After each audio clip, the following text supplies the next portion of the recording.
Okay.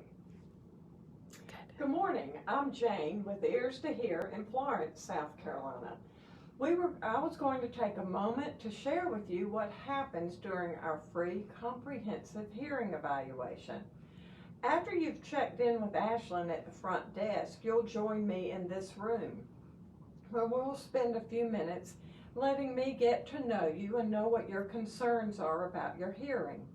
Then I'll do an otoscopic exam on your ears. After that, I'm going to move you over to the hearing booth.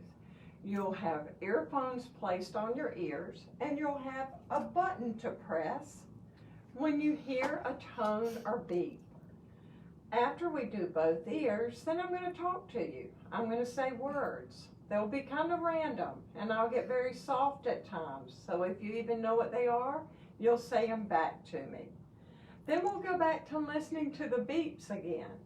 After we complete all the steps, we'll go to the next room and I'll go over the results with you.